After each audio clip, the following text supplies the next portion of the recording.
आज की क्लास में इकोनॉमिक्स का एक खास टॉपिक पढ़ा जाएगा। वैसे आप इसको इकोनॉमिक्स का टॉपिक कह सकते हैं, लेकिन लगभग ये सभी व्यक्ति के लगभग पूरे विश्व, जितने भी पूरे विश्व की जो सरकारें हैं, इस टॉपिक यानी इस लाइफ के कंपोनेंट को आगे बढ़ाने के लिए लगभग पूरी संस्थाएं पूरे विश्व भर की और पूरा लगभग सभी देश की सरकारें इसको आगे बढ़ाने के लिए लगातार वो काम कर रही हैं, जिसका नाम है आर्थिक विकास। तो इस क्लास में हम लोग पूरी तरीके से डिस्कस किया जाएगा कि इकोनॉमिक डेवलपमेंट क्या होता है, इकोनॉमिक डेवलपमेंट जो होता है उसमें किन किन कंपोनेंट को शामिल किया जाता है, इकोनॉमिक डेवलपमेंट को मापने का सबसे अच्छा पैमाना क्या होता है, इकोनॉमिक डेवलपमेंट आखिर हम लोगों की लाइफ से क्या इसकी रिलेवेंसी है, पूरी तरीके से इस क्लास में डिस्कस किया जाएगा। तो आज का हमारा टॉपिक रहेगा इकोनॉमिक डेवलपमेंट, जो लगभग, और इसको पढ़ने से और ख़ासकर आपका जो एक करंट अफेयर का सेक्शन है उसमें काफ़ी ये मदद करता है।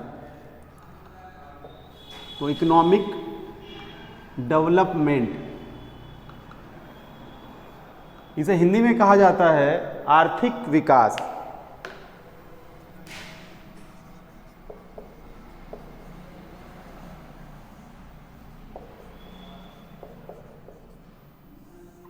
तो पिछली क्लास में आप एक टॉपिक कवर किए होंगे जिसका नाम है इकोनॉमिक ग्रोथ यानी आर्थिक समृद्धि।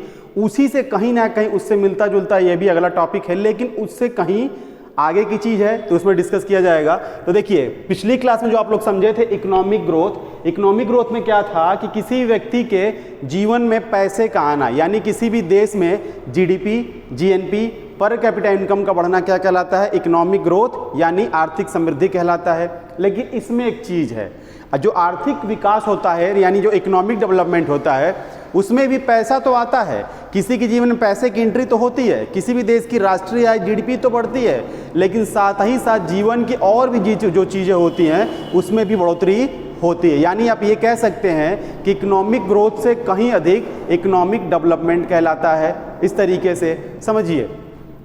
तो जो इकोनॉमिक डेवलपमेंट है,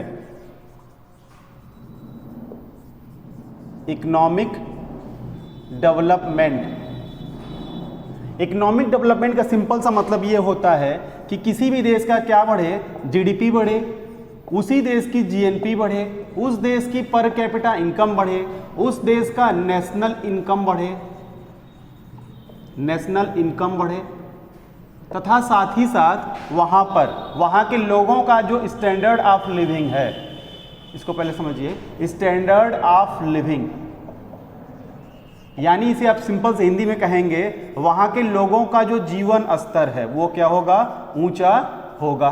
यानी जो आर्थिक समृद्धि होती, जो इकोनॉमिक ग्रोथ होती, उसमें सिर्फ क्या था, आप लोग पिछले क्लासेस पढ़े थे कि सिर्फ और सिर्फ टाइप्स ऑफ मनी का बढ़ना, यानी किसी व्यक्ति के जीवन में सिर्फ और सिर्फ पैसे का आना कहलाता है। लेकिन इसमें एक नई चीज जुड़ गई कि किसी भी देश की जीडीपी का बढ़ना, जीएनपी का बढ़ना, पर कैपिटा इनकम का बढ़ने के साथ साथ नेशनल इनकम बढ़ने के साथ साथ वहाँ के लोगों का जो जीवन स्तर है यानी स्टैंडर्ड ऑफ लिविंग जो है वो भी लोगों का जीवन स्तर क्या होगा, धीरे धीरे ऊंचा होता चला जाएगा। तो देखिए, यानी आप ये कह सकते हैं कि इसमें क्या है, इसमें दोनों क्वालिटी है। इसमें यानी डेवलपमेंट में क्या होता है, डेवलपमेंट में किसी भी देश की जो मात्रात्मक जो क्वालिटी होती है यानी जो क्वांटिटी होती है, क्वांटिटी के साथ इसमें क्वालिटी भी साथ में चली आती है। यानी सिंपल से याद करने का एक तरीका बनाएंगे कि अगर इकोनॉमिक ग्रोथ की अगर बात होगी तो उसमें सिर्फ बात होगी किसकी, क्वांटिटी की। अगर इकोनॉमिक डेवलपमेंट की बात हो रही है तो वहाँ पर क्वांटिटी के साथ साथ क्वालिटी भी शामिल होगी, यानी यहाँ पर मात्रात्मक गुण भी बढ़ेगा और साथ में जो वहाँ के लोगों का जो गुणात्मक गुण है वो भी आगे बढ़ेगा। तो इस तरीके से यानी आप इसको समझेंगे। तो अब थोड़ा ये समझा जाए कि ये सब चीज़ें तो समझ में आ रही हैं, ये कहीं ना कहीं पैसे के रूप हैं, कहीं ना कहीं देश की जो आय है वो इसका ये एक रूप है। लेकिन अब ये समझ में आ रहा है कि आखिर जीवन स्तर क्या होगा, लोगों का जीवन स्तर आखिर कैसे मापा जाता है, आखिर उसको पहली बात इसको कहते ही क्या है।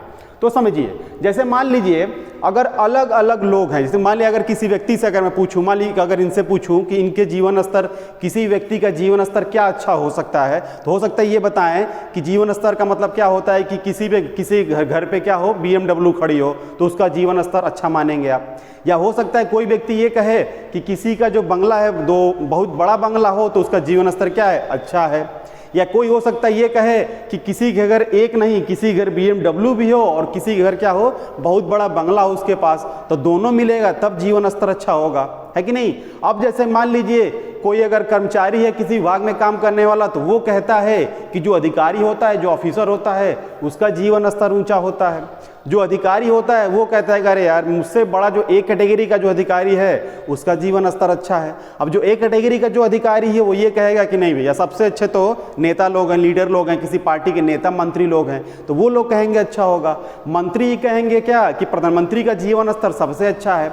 हो सकता है प्रधानमंत्री जी बोलें कि सबसे अच्छी लाइफ किसकी है, फिल्म जो जितने भी एक्टर्स एक्ट्रेस हैं उनकी लाइफ सबसे अच्छी है। यानी कहने का मतलब ये है कि जो जीवन स्तर की परिभाषा है वो अलग अलग लोगों के लिए क्या हो सकता है, अलग अलग हो सकता है। यानी जितने तरह के लोग जीवन स्तर की परिभाषा उनके अनुसार बिल्कुल अलग अलग होगी। यानी जो आदमी जिससे से परेशान वो चाहेगा कि उसके लाइफ में वो आ जाए तो उसके जीवन स्तर, स्टैंडर्ड ऑफ लिविंग क्या हो जाएगी, ऊंची होती चली जाएगी। यानी कुल मिला के कहने का मतलब ये है कि जीवन स्तर एक ऐसा चीज है जो अलग अलग व्यक्तियों के लिए अलग अलग हो सकता है। तो अब देखिए अगर अकॉर्डिंग टू, अगर मान लीजिए अगर देखा जाए कि भारत में अगर इस समय जनसंख्या अगर देखी जाए, इस साल की जो जनसंख्या 101 जुलाई जो इस बार आई थी 2021 में, तो भारत की जनसंख्या इस समय 135 करोड़ से अधिक हो चुकी है।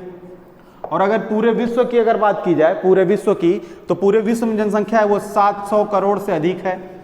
700 करोड़ से पूरे विश्व में जनसंख्या अधिक हो चुकी है। तो यानी जो जीवन स्तर होगा, यानी कुल मिला के बात ये है कि जो जीवन स्तर होगा वो 700 करोड़ लोगों के लिए अलग अलग होगा। वो सभी लोग के अनुसार जो जीवन स्तर होगा वो कहेगा कुछ और है, वो कहेगा कुछ और है। तब तो हो गई अब अलग से डिमांड होगी कि नहीं, क्योंकि अब सभी लोग कहेंगे जीवन स्तर ये है, मेरे हिसाब से जीवन स्तर ये है कि नहीं। जैसे किसी दूसरे व्यक्ति के लिए जीवन स्तर कुछ और हो सकता है, मेरे लिए जीवन स्तर की परिभाषा क्या हो सकती है, कुछ और हो सकती है। तब तो ऐसे पूरी तरीके से संस्थाओं द्वारा जितने भी तरह की परिभाषाएं हैं सबका बड़ा हो जाएगा। तो इसके निजात के लिए 1989 में एक अर्थशास्त्री थे जिनका नाम था महबूब उल हक। समझिए 1989 में एक अर्थशास्त्री ने सोचा कि आखिर लोगों के जीवन स्तर को, यानी लोगों के आर्थिक विकास को मापने के लिए आखिर क्या पैमाना अपनाया जाए। तो उन्होंने निकालने के लिए, लोगों के जीवन स्तर को बनाने के लिए, मापने के लिए एक फार्मूला दिया। उस फार्मूले का नाम उन्होंने रखा मानव विकास। और ये आपके पूरे क्लास का पूरा एक टॉपिक रहेगा और इस टॉपिक से लगभग किसी भी एग्जाम में कहीं पर भी प्रश्न आएगा ही आएगा। और एग्जाम में अगर प्रश्न न भी आए तो आपको जानना ही चाहिए, क्योंकि पूरे देश का आप सरकार किस लिए चुनते हैं? आप सरकार इसीलिए तो चुनते हैं कि वो सिर्फ और सिर्फ आपकी जीवन में सिर्फ पैसा ही लेकर ना है, वो आपके जीवन में किसकी वृद्धि करे, आर्थिक विकास की वृद्धि करे। पूरे विश्व की सरकारें आप देख रहे हैं, UNDP हो गया, वर्ल्ड बैंक हो गया, जो संस्थाएं पूरे विश्व की वैश्विक संस्थाएं, वर्ल्ड बैंक हो गया, एशियन डेवलपमेंट हो गया, भारत की जो अलग अलग मंत्रालय हैं, भारत सरकार आप इसीलिए चुनते हैं। वेलफेयर स्टेट बनाना आप लोग कई बार सुनते हैं कि नहीं, आखिर आप सरकार क्यों चुनते हैं? सरकार इसीलिए आप चुनते हैं कि इस देश का जो भी संसाधन है उसका बंटवारा और उसको सही तरीके से उसका क्या करना, रिसोर्स का अलग अलग तरीके से फायदा उठाना ही इस तरीके से सरकार आप चुनते हैं, जिससे रिसोर्सेज का बंटवारा हो।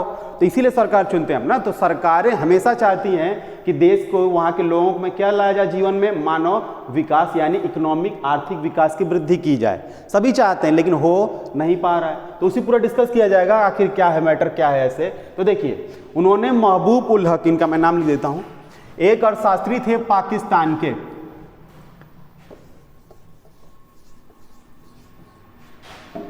पाकिस्तान के एक अर्थशास्त्री, कई बार एग्जामों में ये पूछा हुआ सवाल है।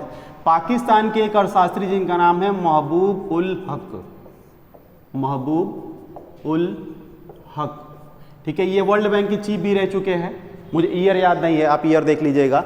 पाकिस्तान के एक अर्थशास्त्री जिनका नाम था महबूब उल हक, इन्होंने लोगों के आर्थिक विकास को मापने के लिए एक फार्मूला दिया। उस फार्मूले का नाम था मानव विकास। तो अब देखिए सिर्फ मानव विकास बोल देने से तो होगा नहीं, अब देखना ये पड़ेगा कि इनके अनुसार मानव विकास के अंतर्गत क्या क्या कंपोनेंट, कौन कौन से घटक का इन्होंने पैमाना बनाया था। तो इनके अनुसार अगर किसी देश का आर्थिक विकास अगर मापना है कि वो आगे जा रहा है या पीछे जा रहा है, तो मापने के लिए उन्होंने ये कहा कि किसी भी देश के इन 6 क्षेत्रों में अगर ये 6 क्षेत्रों में अगर कोई देश अच्छा कार्य कर रहा है तो उसके जीवन में आर्थिक विकास हो रहा है। तो चलिए समझते हैं कि आखिर वो 6 कंपोनेंट कौन कौन से हैं। तो पहला इसमें जो कंपोनेंट है वो है लिटरेसी, लिटरेसी रेट यानी साक्षरता दर, ठीक है, साक्षरता इसमें देखी गई, ठीक है। दूसरा इसमें ये देखा गया, दूसरा इन्होंने ये कहा कि लाइफ एक्सपेक्टेशन। अब लाइफ एक्सपेक्टेशन का मतलब ये होता है जीवन प्रत्याशा, इसे हिंदी में कहा जाता है जीवन प्रत्याशा, जीवन प्रत्याशा। तीसरा ये इन्होंने ये बताया कि किसी भी देश का अगर पर कैपिटा इनकम, किसी भी देश का अगर पर कैपिटा इनकम यानी प्रति व्यक्ति आय, चौथा इन्होंने ये बताया कि किसी भी देश का जो पर्यावरण संरक्षण है, यानी जो वहां के देश, वहां के लोग हैं, वहां का जो क्षेत्र है, वहां की सरकारें पर्यावरण संरक्षण पर कितना ध्यान देती हैं, उस आधार पर देखा गया, ठीक। पांचवा ये देखा गया कि पांचवा इन्होंने ये कहा कि वहां के लोगों का राजनीति में, यानी जो पॉलिटिक्स में जो योगदान है, क्या सोचना है उस आधार पर, यानी राजनीतिक योगदान, राजनीतिक योगदान किसी देश के नागरिकों का कैसा है वो देखा गया। छठवां इन्होंने ये कहा कि किसी भी देश की जो मूलभूत आवश्यकता है, जैसे हर समय के हर जनरेशन की अपनी अपनी मूलभूत आवश्यकता होती है, इस तरीके से, तो उसमें तो उनके अनुसार ये बताया गया कि किसी की अगर मूलभूत आवश्यकता यानी बेसिक नीड की अगर पूर्ति हो जा रही है, बेसिक नीड्स की अगर पूर्ति अगर हो जा रही है, तो वो देश क्या हो रहा है, आर्थिक विकास उस देश का हो रहा है। यानी अगर आपसे एग्जाम में आए कितने कंपोनेंट थे शुरू में, तो आप कहेंगे 6 कंपोनेंट थे।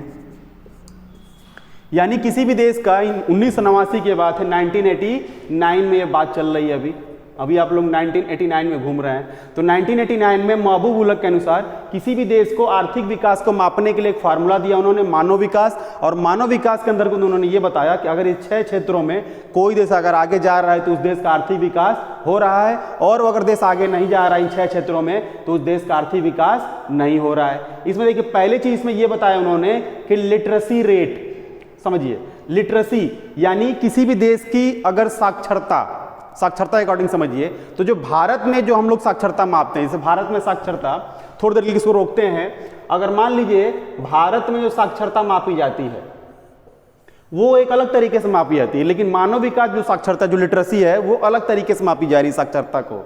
थोड़ी देर के लिए रोकता हूं, मैं बताता हूं आपको कि भारत में साक्षरता कैसे मापते हैं। भारत में देखिए, भारत में साक्षर, मान लीजिए आप कहीं पे भी जा रहे हैं, कोई आपसे पूछ दे कि साक्षरता भारत में कैसी मापी जाती है, जैसे कि मान लीजिए मान लीजिए कोई टीचर ही पढ़ा रहा है या कोई पढ़ा रहा है, तो कोई व्यक्ति अगर वो साक्षर है तभी तो पढ़ा रहा है, लेकिन बात ये उठती कि अगर वो साक्षर ही है तो कैसे, कोई तो मानक होगा, कोई तो पैमाना होगा, है कि नहीं, उस तरीके से मानक होता है। तो देखिए भारत में जो साक्षरता मापी जाती है उसको कैसे मापा जाता है, उसको मापने के लिए किया जाता है कि भारत की जो पूरी आबादी है उस आबादी में 7 वर्ष, उस आबादी में 7 वर्ष या 7 वर्ष से अधिक आयु के लोग, समझिएगा भारत में 7 वर्ष या 7 वर्ष की उम्र के अधिक के लोग जिनको अपनी मातृभाषा लिखने, बोलने और पढ़ने आता है, तो ऐसे व्यक्ति को भारत में साक्षर व्यक्ति कहा जाता है। यानी मान लीजिए आपके दिमाग में ये सवाल आ रहा होगा कि सर मान लीजिए कि अगर मान लीजिए किसी घर पे छोटा बच्चा हो जिसकी उम्र 6 साल 7 महीने और 3 दिन उसकी एज हो, अगर उसको अपनी मातृभाषा लिखने, पढ़ने, समझने आता ही है, आजकल सभी छोटे बच्चों को, लगभग उतने छोटे बच्चों को सब कुछ ये तीनों चीज़ें आ रही हैं, तो क्या वो व्यक्ति साक्षरता में काउंट नहीं होगा भारत सरकार के अकॉर्डिंग? तो भारत में जनसंख्यिकी के अकॉर्डिंग वो भारत की साक्षरता में काउंट नहीं होगा, क्योंकि उसकी उम्र अभी 7 वर्ष नहीं हुई है, ठीक है। तो ये है इस तरीके से, तो ये थी भारत में साक्षरता मापनी होगी तो 7 वर्ष या 7 वर्ष से ऊपर होना चाहिए, और उसको अपनी मातृभाषा लिखने, बोलने और पढ़ने आना चाहिए, तभी वो साक्षरता में शामिल होगा। तो वो थी भारत की बात। ये तो जब इंडिया में जब पैमाना चलता है, भारत में जो जनगणना निकाली है तो उसके अकॉर्डिंग है, लेकिन महबूब उलक के अनुसार जो लिटरेसी है, जो साक्षरता है, वो क्या है, उसमें उन्होंने उनका जो पैमाना था, उन्होंने ये कहा कि शुरुआती समय में, यानी स्कूल जब चलता है, जब स्कूल में बच्चे एडमिशन लेते हैं, तो उसके शुरुआती वर्षों में जो बच्चा है स्कूल में कितना अधिक समय व्यतीत कर रहा है उस आधार पर मापा जाता है।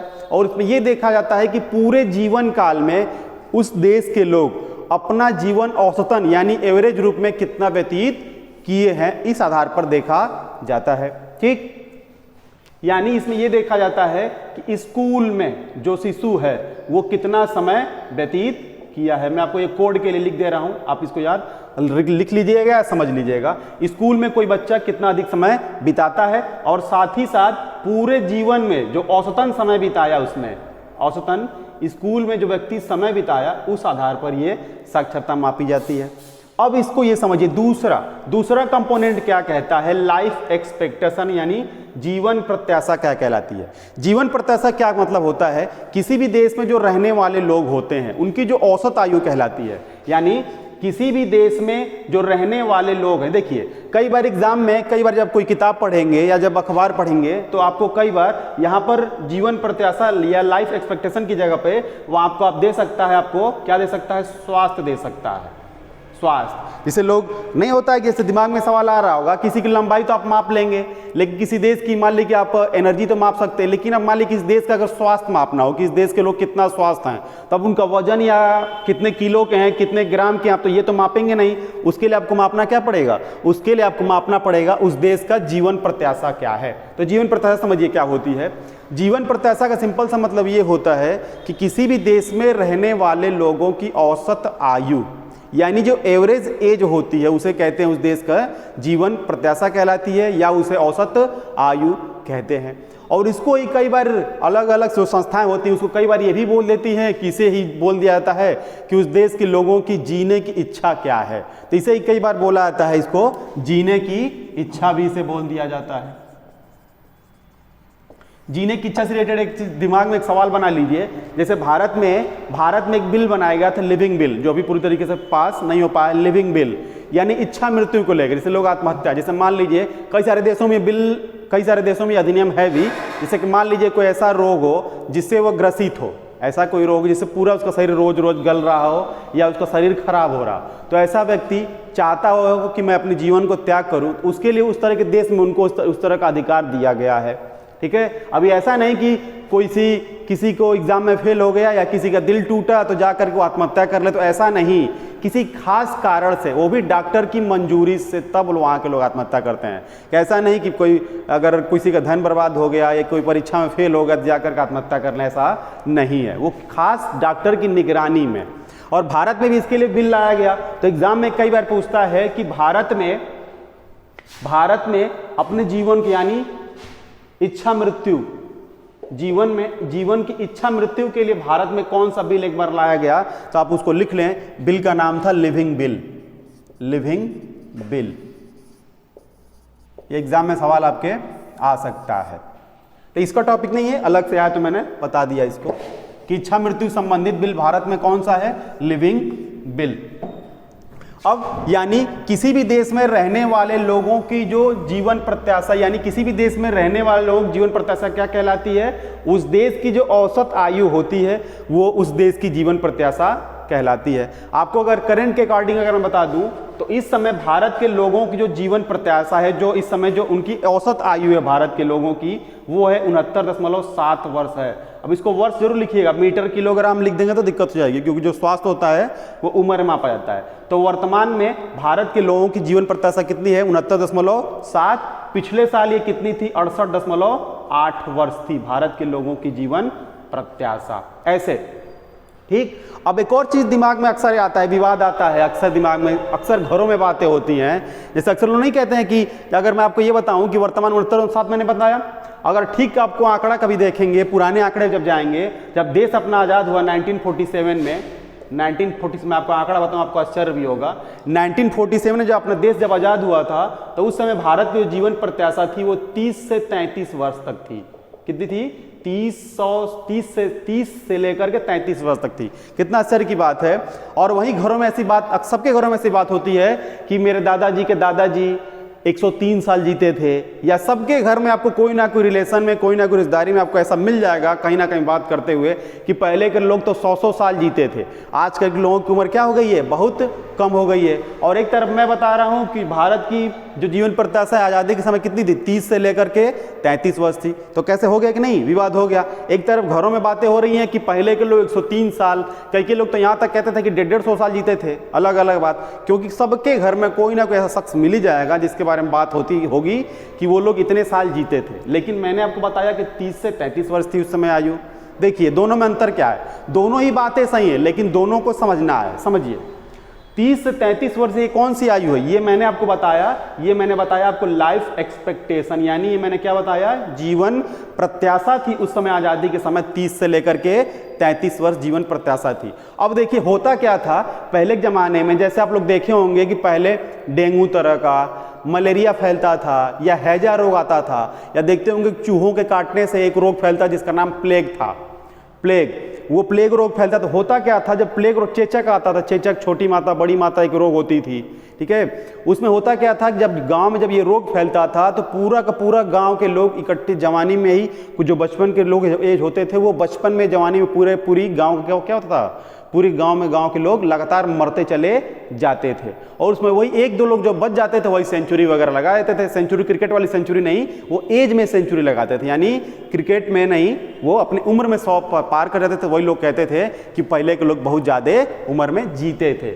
ऐसा नहीं था, पहले लोग कम आयु में ही मृत्यु हो जाती थी। क्यों? क्योंकि बहुत सारे रोग आते थे, देखे होंगे। तो उस समय जब रोग आता था तो लोग कहते थे, गांव में फैलता था कि भूत आ गया है, या कोई भगवान गुस्सा हो गए हैं, या इंद्र भगवान गुस्सा हो गए। 50 तरह की बातें होती थी पहले, भ्रांतियाँ। लेकिन वो कोई भगवान या कोई इस तरह का दोष वगैरह नहीं हुआ करता था। होता क्या था, उस समय टीकाकरण या इंजेक्शन तरह की चीज़ें भारत में या पूरे विश्व में उस तरह की चीज़ें उपलब्ध नहीं थी, तो लोग उसको नाम दे देते थे। या सभी लोगों के बचपन में देखिए, सभी लोग बचपन में वो चेहरे पर जो रोग होता था जिसका नाम था चेचक, वो सभी लोगों को बचपन में हुआ ही होगा लगभग। होता क्या, जब एक लोग परिवार के एक सदस्य को होता था तो धीरे धीरे पूरे परिवार के सभी सदस्यों को होने लगता था। तो अब वो होता क्या था, इंजेक्शन नहीं था, तो धीरे फैलता था। वही लोग कहते थे घर से थोड़ा उनको अलग कर देते थे, तो वही सफाई होने लगती थी। तो सफाई की वजह से संक्रमण था, एक व्यक्ति से दूसरे लोगों को नहीं होता था। और वही है, अब देखिए, अब सभी लोगों को बचपन में जब शिशु जन्म लेता है, कोई छोटा बच्चा जन्म लेता है, तो जन्म लेते ही उसको 7-8-10 पता नहीं किन इंजेक्शन से उसका सामना करा दिया जाता है। जब इंजेक्शन लग जाता है तो बच्चा क्या होता है, इन सभी रोगों से लड़ने की उसके अंदर क्षमता जग जाती है। जैसे आज ही देखिए, अगर कोरोना का इंजेक्शन नहीं रहता, टीकाकरण नहीं होता, तो कितने लोग मर रहे थे। अब लोगों के मरने की जो डेथ रहे थे वो क्या हो गई है, जो मृत्यु दर वो काफ़ी कम हो गई है। क्यों हो गई है? क्योंकि टीकाकरण भारत में या पूरे विश्व में उपलब्ध हो ही गया है। तो इस तरीके से वैसे कि कोरोना के टीकों को लेकर जितने भी लोगों के मन में जो भ्रांतियां हैं उसको आप लोग दूर कर दीजिए, और जहां आपको जब मौका मिले तब आप टीकाकरण जरूर करवा लीजिए, क्योंकि उससे आपको बहुत ज़रूरत होगी। भारत के लोगों में ना, कोई भी जब शुरू में जब कोई चीज़ आती है तो उसको लोग शुरू में कहते हैं कि अरे यार, तो बहुत से भारत में तो यहाँ तक भ्रांतियाँ चल रही हैं कि अरे भगवान, जनसंख्या हम लोगों का लड़का शिशु जन्म नहीं लेगा, इस तरह तमाम तरह की बातें हो रही। जनसंख्या वृद्धि पे लोगों सरकार ये कंट्रोल कर रहा है, ऐसा इंजेक्शन लगा रही है सरकार कि जिसकी वजह से जनसंख्या ही नहीं होगी। एक से एक भ्रांतियाँ हैं भारत में। तो वैसे लोगों का इलाज क्या, वही सरकार जब डंडा लगाएगी, जब सरकार जब पीटना शुरू करेगी तब लोग इंजेक्शन लगवाना शुरू कर देंगे, या कहीं टिकट जाएंगे लेने, या किसी नौकरी में ही, या कहीं पे भी जब सरकार कहेगी भैया वो कागज़ दिखाओ टीका वाला, तब आप इंजेक्शन लगवाएंगे। इस तरह के है भारत में। जब तक पिटाई नहीं हो, जब तक कड़ाई नहीं, तब तक लोग यहाँ पर जगते भी नहीं है। तो इस तरीके से जब भी मौका मिले इंजेक्शन आप जरूर करवाएं, कोरोना का टीकाकरण जरूर लगवाएं, ठीक। तो इस तरीके से, यानी पर कैपिटा इनकम, ये जो पर कैपिटा इनकम कह रहा हूँ, यानी जीवन प्रत्याशा, यानी किसी भी देश में रहने वाले लोगों की जो औसत आयु होती है वो कहलाती है जीवन प्रत्याशा। तीसरा क्या होता है, तीसरा तो सब लोग जानते हैं कि पर कैपिटा इनकम, यानी प्रति व्यक्ति आय। किसी भी देश में जो रहने वाले लोग होते हैं उनकी जो औसत आय होती है वो कहलाती है प्रति व्यक्ति आय। देखिए कितने समझदार थे महबूब उल हक, अगर वो चाहते तो यहाँ पर जीडीपी रख सकते थे, लेकिन उन्होंने ये कहा कि नहीं, किसी भी देश का पर कैपिटा इनकम, यानी किसी भी देश की जनता का आगे बढ़ना क्या कहलाता है, वो ही असली तरक्की कहलाएगा। तो यहाँ पे उन्होंने रखा पर कैपिटा इनकम। चौथा तो आप लोग सब लोग जानते हैं, पर्यावरण संरक्षण, यानी वहाँ की सरकारें पर्यावरण प्रदूषण को रोकने के लिए, यानी अलग अलग जितने भी तरह के जो भी पर्यावरण से रिलेटेड समस्या है उसको कम करने के लिए सरकार कैसी पॉलिसीज लेकर आ रही है, कैसी योजनाएं लेकर आ रही है, तो उससे रिलेटेड होगा। जैसे आप लोग देख रहे हैं कि आने वाले कुछ वर्षों आप देखेंगे लगभग जितनी भी डीजल से चलने वाली गाड़ियां हैं लगभग वो पूरी तरीके से बैन लगभग हो चुकी हैं इस तरीके से।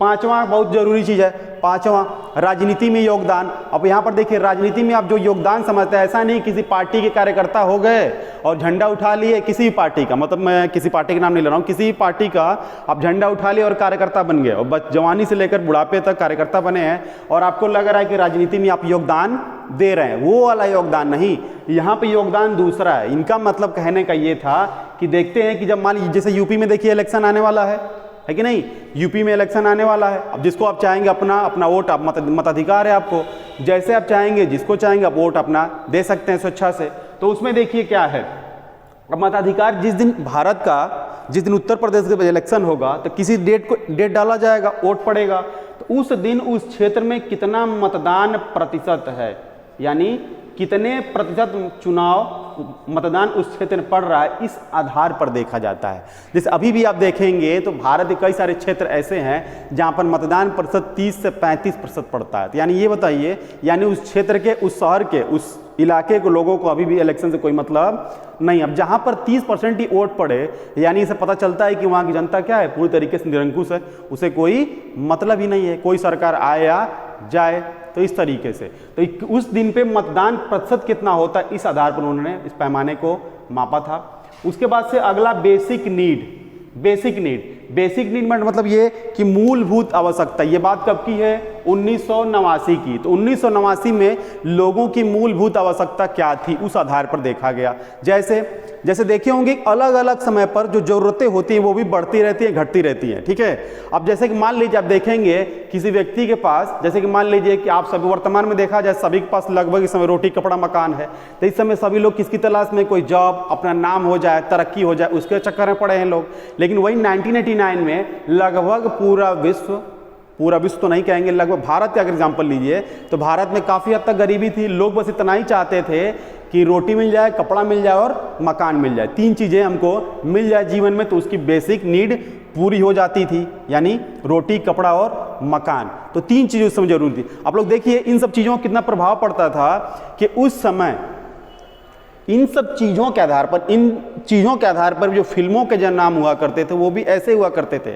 आजकल किसी फिल्म का नाम बता दीजिए कि रोटी पड़ता हो, या आजकल किसी फिल्म का नाम बता दीजिए गरीबी पे पड़ता हो, नहीं, क्योंकि वो बता रहा है 1989 का ये समय बेसिक नीड, यानी लोगों को अभी तरक्की वगैरह नहीं चाहिए, अभी लोगों को क्या था, बस पेट ही भरना था, यानी बस अभी भोजन मिल जाए अभी उतना ही बहुत था। देखिए पहले फिल्में कैसे बनती थी, रोटी, कपड़ा और मकान, या गरीबी पे दिखाया जाता था, या अलग अलग जैसे देख लीजिए तमाम तरह की चीज़ें हुआ करती थी। तो उस तरीके से यह है बेसिक नीड हुआ करती थी। यानी महबूब उल हक के अनुसार किसी भी देश के आर्थिक विकास को मापने का जो तो पैमाना है सबसे अच्छा, वो क्या है, मानव विकास है। और मानव विकास के अंतर्गत ये 6 चीज़ें अगर अच्छी हैं, literacy, life expectation, per capita income, environment और पॉलिटिक्स, और छठवां क्या है, बेसिक नीड। अगर ये 6 चीज़ें अगर किस देश की अच्छी हैं तो उस देश का मानव विकास या आर्थिक विकास हो रहा है। इस तरीके से देखा गया। ये हुआ मानव विकास सूचकांक। तो देखिए हुआ का ये बात कब की चल रही है, 1989 की, यानी 1989 की घटना है। तो हुआ क्या कि 2 साल के बाद एक संस्था जिसका नाम है UNDP, जैसे आप लोग लगभग ये इकोनॉमी से पढ़ रहे थे, अब जो टॉपिक चलेगा इसी से जुड़ता हुआ आप सीधे किस में एंट्री कर गए हैं, आप करंट अफेयर में आप धीरे से आप एंट्री ले रहे हैं। जैसे 2 साल के बाद 1991 में एक संस्था जिसका नाम है UNDP का मतलब यूनाइटेड नेशंस डेवलपमेंट प्रोग्राम, यानी संयुक्त राष्ट्र विकास कार्यक्रम। कई सारी किताबों में देता है संयुक्त राष्ट्र विकास परिषद, तो परिषद गलत है, इसका P है लास्ट में, प्रोग्राम है, वहाँ पर C काउंसिल नहीं है, ठीक है। जहाँ पर काउंसिल होगा वहाँ पर न परिषद होगा, तो यहाँ पर होता है UNDP यानी यूनाइटेड नेशंस डेवलपमेंट प्रोग्राम, संयुक्त राष्ट्र विकास कार्यक्रम। इस तरीके से अब आप कमेंट में ये बताइए कि संयुक्त राष्ट्र विकास कार्यक्रम जो स्थापना हुई थी वो कब हुई थी, पहली बार स्थापना कब हुई थी, इसका मुख्यालय कहाँ है, और इसके वर्तमान जो चीफ हैं, जो महानिदेशक हैं, वो कौन है, आप थोड़ा कमेंट में जरूर बताइएगा। और तो ये हुआ पूरी तरीके से। अब ये समझिए, अब हम लोग पढ़ा जाएगा अब हम लोग पढ़ेंगे मानव विकास सूचकांक यानी ह्यूमन डेवलपमेंट इंडेक्स। देखिए ये जो संस्था का मैंने नाम लिया यूएनडीपी, इसी ने क्या किया कि 2 साल के बाद यानी 1991 में, अब आप लोग जानते होंगे 1991 में ये तो हो ही रहा है कि मानव विकास सूचकांक जारी हो रहा है, और 1991 में आप लोग ये बताइए कि 1991 में भारत के लिए एक खास चीज हुआ 1991 में, और जो भारत की पूरी दिशा और दशा को पूरी तरीके से बदल के रख दिया। तो आप लोग समझ रहे हो 1991 का वर्ष भारत के लिए क्यों इंपॉर्टेंट है, क्योंकि भारत में क्या चीज आई थी, इकोनॉमिक्स में बहुत बड़ी चीज आई थी, भारत की पूरी दिशा ही बदल दी गई थी। यानी भारत में क्या आया था, उदारीकरण आया था, एलपीजी आया था, यानी लिबरलाइजेशन, प्राइवेटाइजेशन और ग्लोबलाइजेशन, उदारीकरण, निजीकरण और वैश्वीकरण, ये 3 चीजें भारत में आई थी, और जिससे भारत की दशा और दिशा और दुर्दशा तीनों में काफी चेंजिंग हुई थी। तो कई बार ये भी आपको बता दूं कि कई बार ये भी मान लिया अगर आपसे पूछ दे कि उसके अगर भारत में एलपीजी के जनक कौन है, तो भारत में एलपीजी के जनक किनको कहा जाता है, मनमोहन सिंह को कहा जाता है, जो भारत के बहुत बड़े अर्थशास्त्री हैं। ठीक है, तो वो टॉपिक तो अलग से बताया मैं, अब थोड़ा सा अब चलते हैं हम लोग एचडीआई पर। तो जितनी सारी चीजें अब ये मानव विकास पढ़े, ये कब पढ़े आप, 1989 के बाद चल रही थी, अब 2 साल के बाद यानी आफ्टर 2 ईयर 1991 में एक संस्था जिसका नाम है यूएनडीपी। यूएनडीपी का पूरा नाम यूनाइटेड नेशंस डेवलपमेंट प्रोग्राम,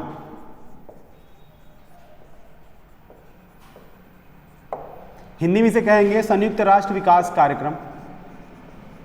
मैं पैरेलल दोनों लिख दे रहा हूं, जिसमें जिसको जो सुविधा हो उस हिसाब से अपना आप फायदा उठा लें इसका।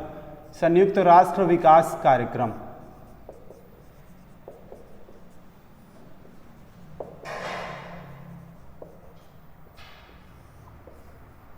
संयुक्त राष्ट्र विकास कार्यक्रम यानी 1991 में संस्था यूएनडीपी, मैं इसका बता नहीं रहा हूं का स्थापना वर्ष कब है, आपको कमेंट में बताना है कि इसकी स्थापना कब हुई थी और इसका मुख्यालय कहां है। तो 1991 में इस संस्था ने क्या किया, महबूब उल हक के, यानी जो महबूब उल हक का जो फार्मूला था, देखिए जब भी नाम आ रहा है कि महबूब उल हक का फार्मूला, तो इसका मतलब मैं क्या कह रहा हूं, इसका मतलब मैं ये कह रहा हूं कि 6 कंपोनेंट वाला फार्मूला, यानी जिसमें 6 घटक वाले जो फार्मूले हैं, उसी को फार्मूला बनाकर, उसी को आधार बनाकर यूएनडीपी ने एक इंडेक्स जारी कर दिया। इंडेक्स यानी कौन सा इंडेक्स जारी कर दिया, ह्यूमन डेवलपमेंट इंडेक्स। और आप कोई भी अगर आप एग्जाम देने जाते हैं तो इसमें इससे रिलेटेड सवाल आने हैं। ह्यूमन डेवलपमेंट इंडेक्स, जिसे आप लोग शॉर्ट में कई बार न्यूज चैनल्स में देखते होंगे, एचडीआई, यानी इसे हिंदी में कहा जाता है मानव विकास सूचकांक जारी कर दिया। ये काफ़ी इंपॉर्टेंट है, अगर नहीं भी अगर आपको एग्जाम में आता है तो अगर किसी देश की अगर वास्तविक नहीं, बहुत सिंपल भाषा में कहा था, किसी देश की औकात का पता लगाना, किसी देश की औकात का पता लगाना हो, वहाँ की सरकारें कैसी कार्य कर रही हैं, तो आप सिंपल सा उस देश की रैंकिंग उठाकर देखें मानव विकास सूचकांक में, क्योंकि इसमें देख रहे हैं आप 6 कंपोनेंट इतने अच्छे हैं कि वास्तव में किसी के जीवन को बदलने के लिए, किसी देश की दशा और दिशा को सही करने के लिए ये 6 कंपोनेंट कितने ही महत्वपूर्ण हैं। पैसे के साथ साथ जीवन स्तर की बात चल रही है। तो अब आपकी जो नज़रिया है, जो शुरू में आप लोग जो सबका अलग अलग 700 करोड़ लोगों का जो नजरिया था क्या, कि किसी के हिसाब से BMW, किसी के हिसाब से बड़ा सा घर, किसी के हिसाब से कुछ और, वो सारे नजरिए आपके बदल गए होंगे। अब किसी देश के अकॉर्डिंग जब देखेंगे तो आपको समझ में आएगा वो 6 कंपोनेंट के आधार पर। तो देखिए ह्यूमन डेवलपमेंट इंडेक्स जारी कर दिया इसने पहली बार। और देखिए यहाँ पर इंडेक्स का मतलब क्या है, इंडेक्स का मतलब होता है हिंदी में सूचकांक कहते हैं, या आप उसको रैंक कह सकते हैं, या उसको आप स्थान कह सकते हैं, स्थान। तो समझिए अब इंडेक्स, यानी इसने इंडेक्स ये जारी करके बताया कि इस वाले 6 क्षेत्रों में ये सरकार, ये देश अच्छा कार्य कर रहा है, यानी इसका पहला स्थान हुआ। ऐसे ऐसे अलग देशों के, पूरे विश्व के 183-84 देशों को लेकर के उसने रैंकिंग जारी कर दिया। तो वही हुआ मानव विकास सूचकांक जारी कर दिया। अब देखिए तो इसमें कुछ और भी खास चीज़ें इसके अंतर्गत में क्या क्या, ह्यूमन डेवलपमेंट इंडेक्स में और भी क्या क्या होता है। जैसे देखिए मान लीजिए अगर इसी क्लास का अगर टेस्ट लिया जाए, इसी क्लास में मान लीजिए अगर इकोनॉमिक्स का या पूरे जीएस का या किसी पर्टिकुलर किसी एग्जाम का अगर टेस्ट लिया जाए, तो अगर मान लीजिए टेस्ट लिया जाए तो मान लीजिए किसी लड़के की क्या आएगी, मान लीजिए कोई लड़का हो उसका फर्स्ट रैंक आ जाए, सेकंड पे कोई और स्टूडेंट आ जाए, थर्ड पर कोई और आए, और नीचे से भी कुछ लोग टॉप करते हैं, जैसे ऊपर से भी कुछ लोग टॉप करते हैं और कुछ लोग नीचे से भी रैंकिंग आती है वो भी टॉप करते हैं। समझ गए आपने नीचे स्टॉप करने का मतलब, नीचे स्टॉप करने का मतलब समझ रहे होंगे आप लोग, ठीक है। तो वो उस तरीके से, यानी पहले पे कुछ लोग आए रैंकिंग, सेकंड पे रैंकिंग आई, ऐसे करते करते करते 100-150 लोगों की रैंकिंग आ गई। तो देखिए वो क्या हुई उसकी, वो उसकी रैंकिंग है। लेकिन अब उसमें ये भी देखा जाता है कि कोई जो व्यक्ति फर्स्ट आया है या जो सेकंड आया है वो कितना मार्क्स पाया, यानी वो कितना पूर्णांक पाया है, कितना नंबर पाया है।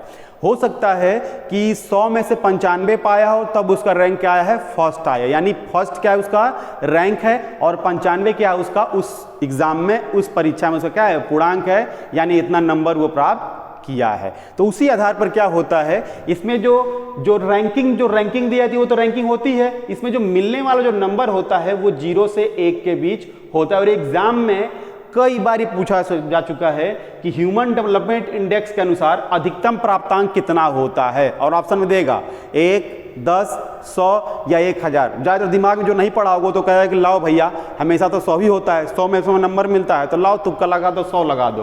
तो 100 तुक्का यहाँ पर नहीं चलेगा, इसमें अधिकतम जो प्राप्तांक है वो कितना है, 1। तो इसमें देखिए, यानी जो व्यक्ति 1 से नजदीक जितना रहेगा, 1 के नजदीक, उसकी रैंकिंग उतनी ही अच्छी होगी, और जो व्यक्ति 0 के पास जितना जाएगा उसकी रैंकिंग उतनी ही नीचे होगी। तो उसको याद रखिएगा, हाईएस्ट प्राप्तांक एचडीआई में कितना है, 1 है, और लिस्ट जो प्राप्तांक है, न्यूनतम प्राप्तांक कितना है, वो 0 है। इस आधार पर अब देखिए, इसी आधार पर 0 से 1 के आधार पर जितने भी जो ये नंबर मिलेंगे, जितने भी आपको पॉइंट मिलेंगे जिस देशों को, तो उस आधार पर 4 वर्ग में पूरे विश्व को बांट दिया जाता है। पूरे इस ह्यूमन डेवलपमेंट के अनुसार 4 वर्गों में बांटता है। 4 वर्ग देख लीजिए कौन सा है, कई बार उससे भी सवाल एग्जाम में बन जाता है। देखिए 4 कैसे बनाया जाता है, इसमें 4 कैटेगरी हो जाती है। इसमें एक कैटेगरी क्या होती है जिसे कहा जाता है निम्न प्राप्तांक वाले देश, यानी निम्न प्राप्तांक वाले देश।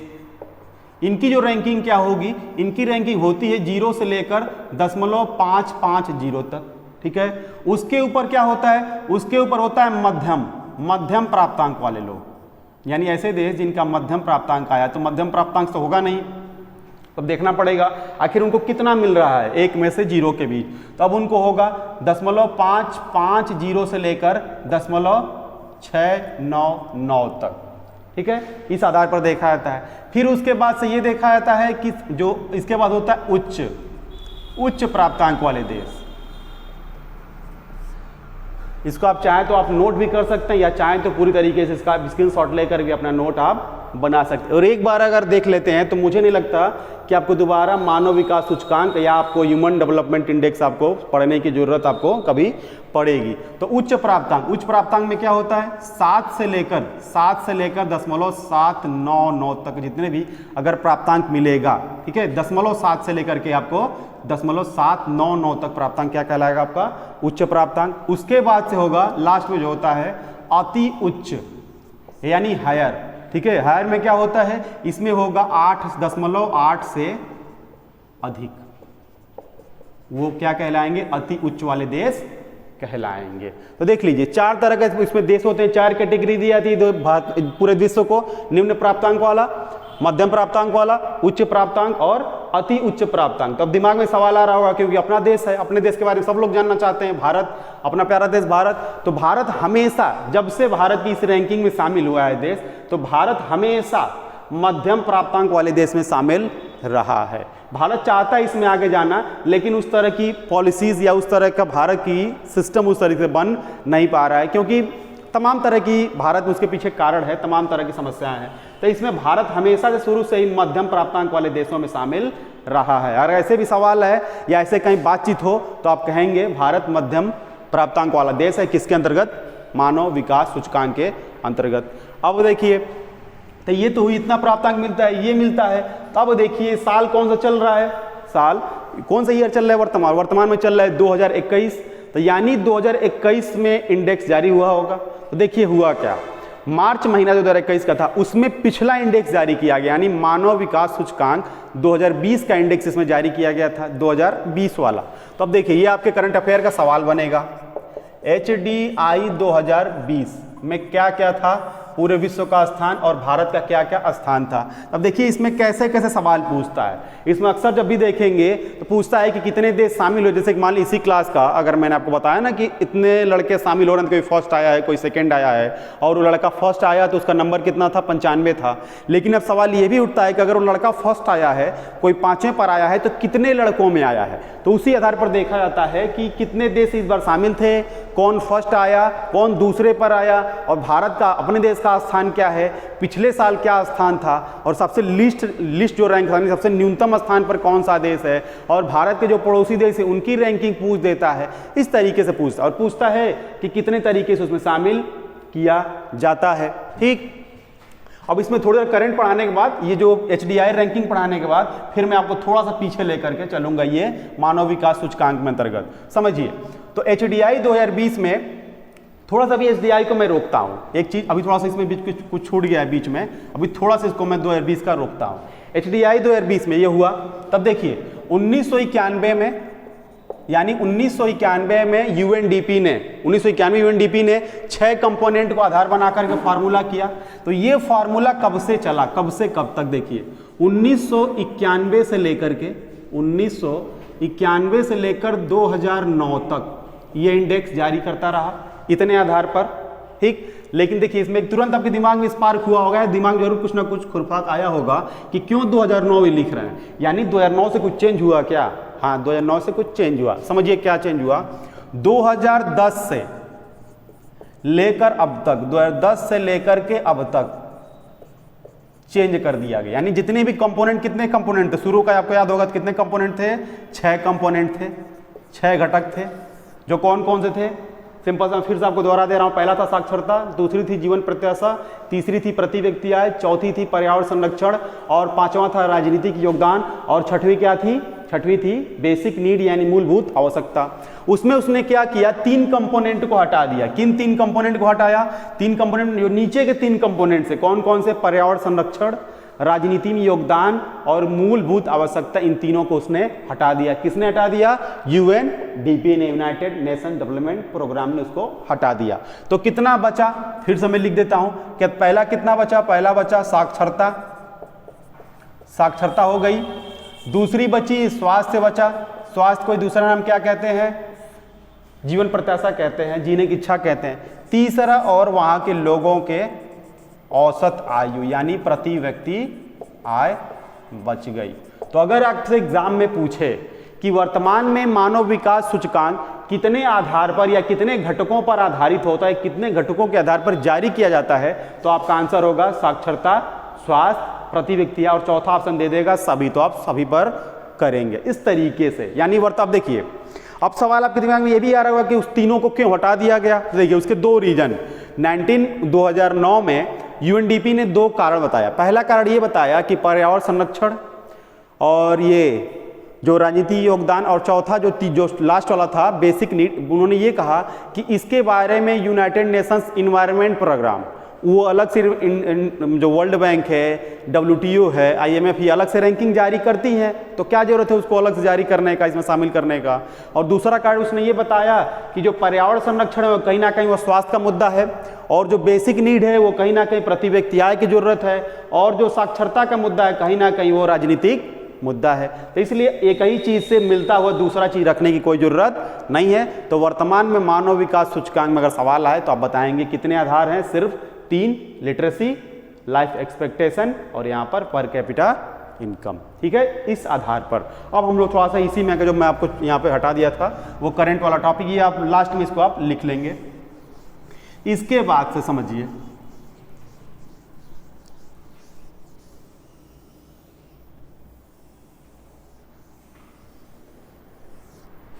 इसके बाद से करंट का टॉपिक होगा ह्यूमन डेवलपमेंट इंडेक्स।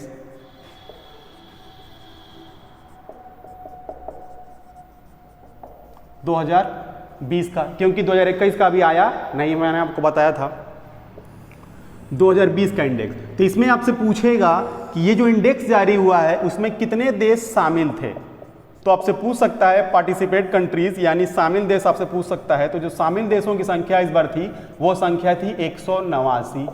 देखिए अक्सर कंफ्यूजन होता है, क्योंकि अगर आपने पहला इंडेक्स एक पढ़ा इंडेक्स तो आपको दिक्कत नहीं होगी, क्योंकि कई इंडेक्स आप पढ़े तो 189 आपको याद रहेगा। लेकिन कई सारे इंडेक्स आते हैं, जैसे कि ह्यूमन डेवलपमेंट इंडेक्स हो गया, ईज ऑफ डूइंग इंडेक्स हो गया, या आप देख सकते हैं कॉम्पिटिटिव इंडेक्स हो जाता है, ये हो सकता है, होता है कि जेंडर गैप इंडेक्स होता है, हंगर इंडेक्स होता है, तमाम तरह के इनिशिएटिव इंडेक्स होते हैं, इंटेलेक्चुअल प्रॉपर्टी के इंडेक्स होते हैं, ठीक है। इस तरीके से तमाम तरह के इंडेक्स, जब इतने सारे इंडेक्स आएंगे तो आपको किसमें कितना देश शामिल था आपको बहुत सारी कन्फ्यूजन हो जाएगी। तो उसका लिए कई तरीके, या तो प्रैक्टिस करें आप या तो उसको एक बार लिख लें। जैसे इसमें देखिए, इसमें कितने देश शामिल है, 189 देश। वही अगर आप ईज ऑफ डूइंग बिजनेस पढ़े, मैं पढ़ाऊंगा आपको ईज ऑफ डूइंग बिजनेस, जिसमें मतलब कि व्यापार सुगमता से रिलेटेड इंडेक्स आता है, उसमें कितने देश शामिल होते हैं, 190 देश, लेकिन यहाँ पर 189, तो कन्फ्यूजन होता है, ठीक है।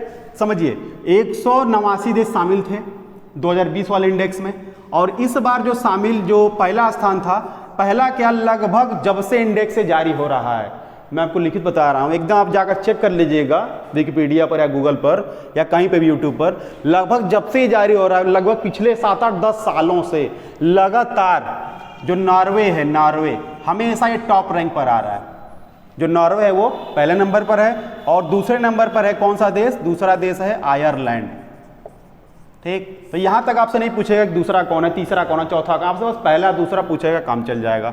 उसके बाद पूछेगा भारत का, क्योंकि भारत के आप लोग हैं, पाकिस्तान या चीन के तो है नहीं। भारत की रैंकिंग वर्तमान में कितनी है, 131 रैंक है 2020 में। और कई बार यही पूछता है कि इस बार जो रैंकिंग आई है तो पिछली बार कितनी थी, वो भी आप लिख लें। तो भारत की जो रैंकिंग आई थी पिछली बार, वो 129 रैंक, यानी आप इसको अंदाजा ये लगा लिए कि भारत की रैंकिंग पिछले साल से इस साल क्या हुई है, कम हुई कि अधिक।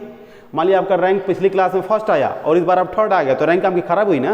तो वैसे ही भारत की रैंकिंग कितनी हुई, 129 थी, और इस बार कितनी हो गई, भारत की रैंकिंग 131 हुई, यानी भारत सरकार और भारत के लोगों ने। इसलिए देखिए, हर बात के लिए सरकार को दोषी देना या हर बात के लिए जनता को दोषी देना, कहीं ना कहीं दोनों ही गड़बड़ है। देश को अलग समझना और अपने को अलग समझना, दोनों बिल्कुल अलग है, क्योंकि देश ही आप है और आप ही से देश मिलकर बनता है। देश को आगे तो बढ़ाना, ये कॉन्सेप्ट आपके दिमाग में गलत बोला जाता है कि देश को आगे बढ़ाना है।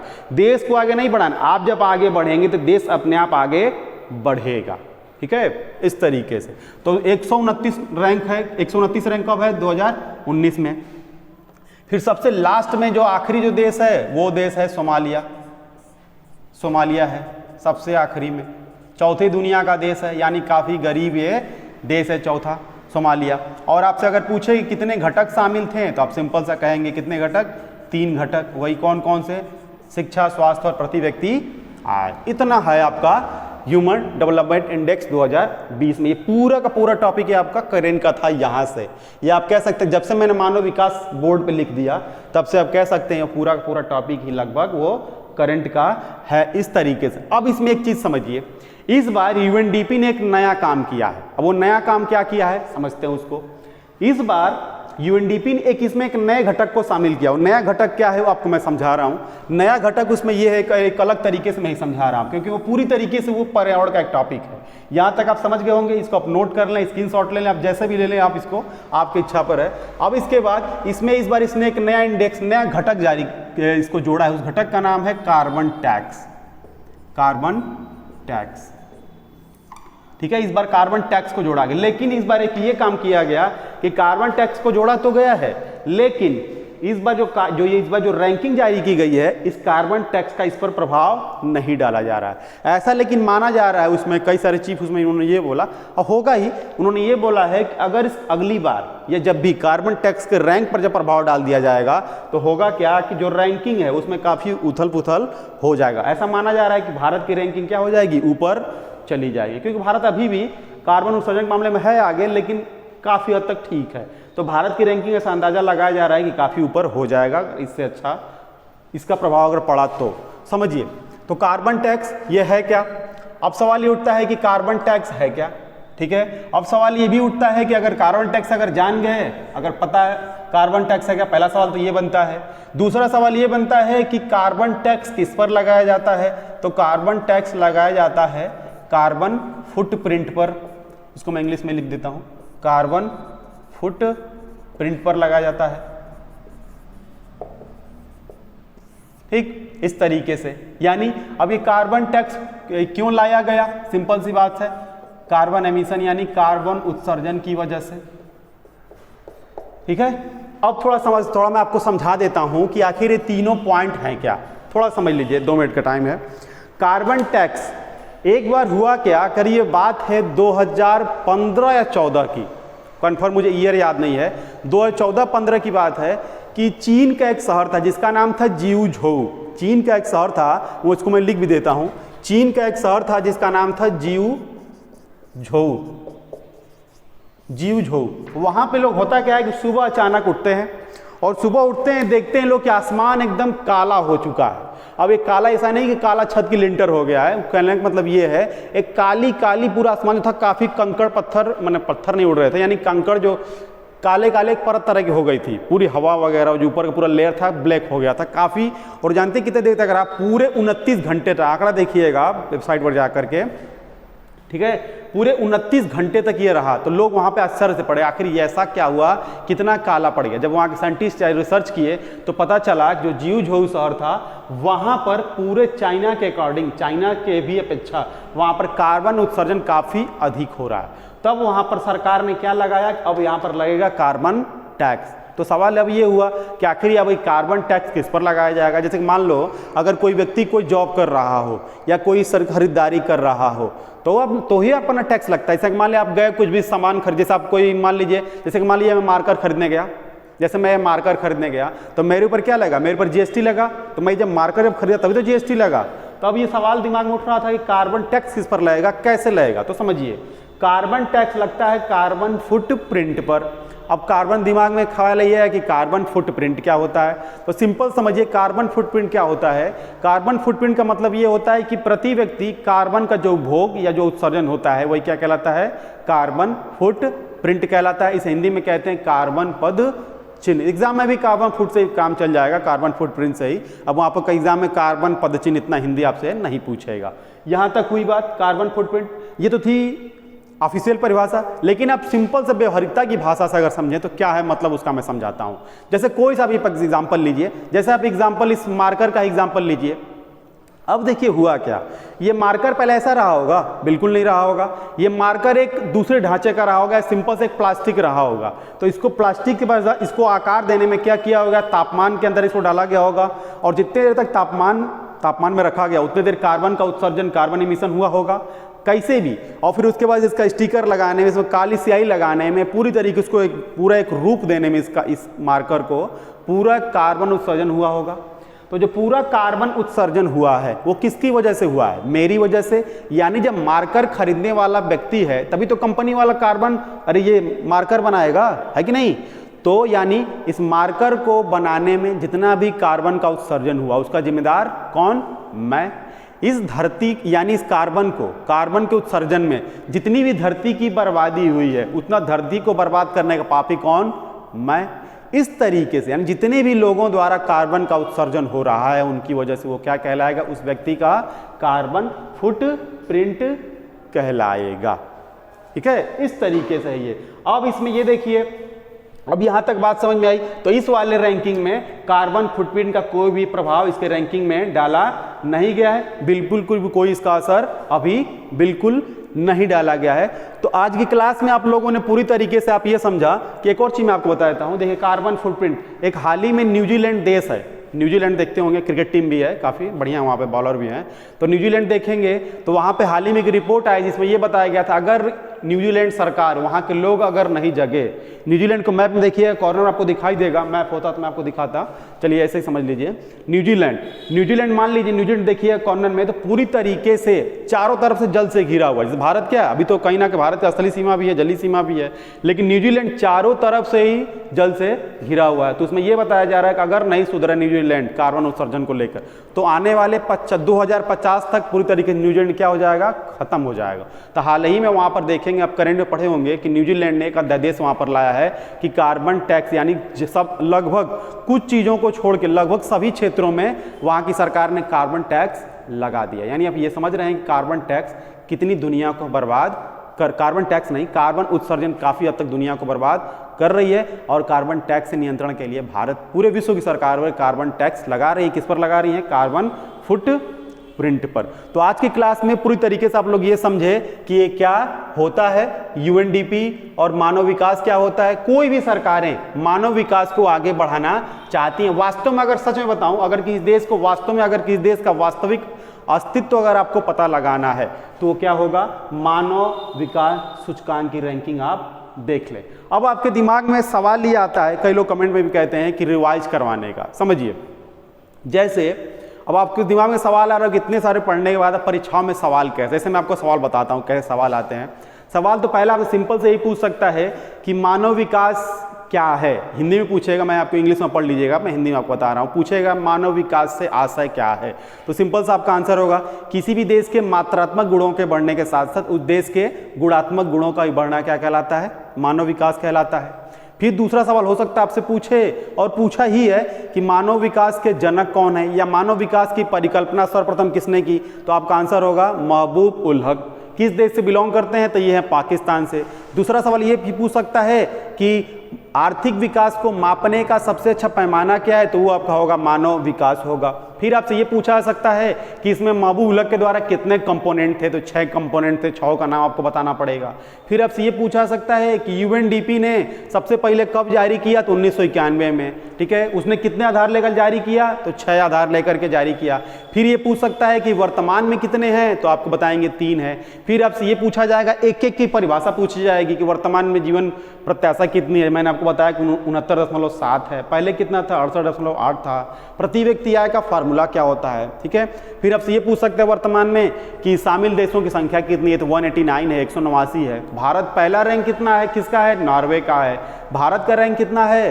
131 है। पिछली बार कितना था? 129 था। यानी कुल मिलाकर जितने भी पॉइंट आपको इस बोर्ड पर जितनी भी चीज़ें लिखते चले गए आप, इसमें कोई भी ऐसा टॉपिक या कोई भी शब्द ऐसा नहीं है जो आपके एग्जाम का क्वेश्चन आपका नहीं बनेगा। तो चैनल को सब्सक्राइब जरूर करिए, और अपने दोस्तों को, जितने भी जो लड़के स्टूडेंट आ नहीं पाते हैं स्कूल या किसी तरीके से, तो उनको लिंक जरूर शेयर कर दिया करिए, और कमेंट करके जरूर बताइए कि वीडियो कैसा लगा। धन्यवाद।